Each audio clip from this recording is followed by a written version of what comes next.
በስመ አብ ወወልድ ወመንፈስ ቅዱስ አሃዱ አምላክ አሜን። ስንክሳር ዘወርሃ ግንቦት ዕለት 13 ግንቦት።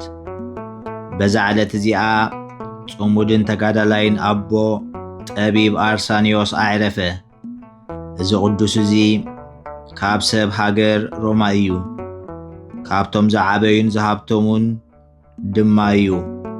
ትምህርቲ ቤተ ክርስቲያን ምሂሮም ማዕርገ ዲቁና ሾምዎ።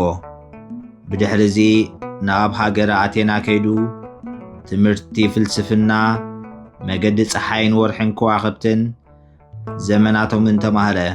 ጽቡቕ ገይሩ ድማ አጽንዖም። ብዘመኑ ካብ ብዙሓት ምሁራትን ጸብለል በለ። ብጥበብ ዮናናውያን ፍጹም ኮነ። ብክርስቲያናዊ ትምህርቱ በአምላኻዊ ትሩፋቱ ብተግባርን ብምምሃርን ብኩሉ ሙሉእ ኮነ። ቴዎዶስዮስ ዓብይ ኣብ ሃገር ሮሚያ ምስ ነገሰ ንደቁ አኖሬዎስን አርቃዴዎስን ዝምረሉ ሕያዋይ ፈላጥ ሰብ ደለየ። ነዚ ቅዱስ እዚ ከዓ ናብ ንጉስ ቴዎዶስዮስ ወሰድዎ። ንጉስ ንክልቲኦም ደቁ ክምህረሉ ለመኖ። ናብ ቤተ መንግስቱ አትዩ ደቁ አኖሬዎስን አርቃዴዎስን አቅረበሉ። ቅዱስ አርሳኒዮስ ከዓ ከምቲ ዝግባ ገይሩ መሃሮም። መዓዶም ከዓ ብዙሕ ስለ ዝምህሮም ብድኻም ብተጋድሎ ይቃለሶም። ምንቲ ስነ ስርዓት ክገብሩውን ዝሕምም ማህረምቲ የሃርሞምን ይቐጽዖምን ነበረ። ንጉስ ቴዎዶስዮስ ምስ አዕረፈ አኖሬዎስ ወዱ ኣብ ሃገረ ሮማ፣ አርቃዴዎስ ከዓ ኣብ ሃገረ ቁስጥንጥንያ ነገሱ።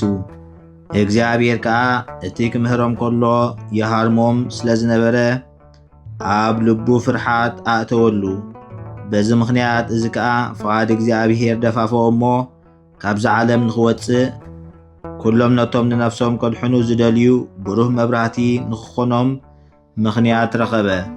ንሱ ብልቡ እንታይ ክገብር እየ እናበለ ክሓስብ ከሎ እነሆ ካብ እግዚአብሔር ቃል መጸ። አርሳኒ አርሳኒ ክድሕን ካብዚ ዓለም እዚ ውፃ ዝብል። ነዚ ቃል እዚ ምስ ሰምዐ ኣይደንጎየን። ንግዚኡ ተንሲኡ ክዳውንቱ ቀይሩ ናብ ሃገረ እስክንድርያ ከደ። ካብኡ ከዓ ኣብ ደብረ አባ መቃርስ ገዳም አስቄጥስ በጽሐ። ኣብኡ ከዓ ብጾምን ብጸሎትን ዓብይ ተጋድሎ ተጋደለ። ምስቲ ሰናይ ተግባር ምስ ትሩፋቱ ከዓ ኣርምሞ ስቕታ አጽንዐ። እቶም ኣሕዋት ብዛዕባ ስቕትኡ ምስ ሓተትዎ መለሰ። ኣነስ ኩሉ መዓልቲ ብዙሕ ዝሓዝን በሎም። እዚ ቅዱስ እዚ ብውሽጡን ብደጊኡን ትሑትን ሕያዋይን ነበረ። ኩሉ ግዜ ግብረ እግዚአብሔር ይገብር። ተግባር እድ ብኢዱ ምስራሕን እውን ኣየቋርጽን ነበረ። ካብቲ ዘፍርዮ ኣታዊኡ ካብ ምግቡ ዝተረፈ ይምጽውቶ፣ ምስኡ ከዓ ይበኪ ይጽሊ ነበረ። ንነፍሶም መድኃኒት ንዝደልዩ ጥቕሚ ዘለዎ ብዙሕ ድርሳናትን ተግሳጻትን ደረሰ።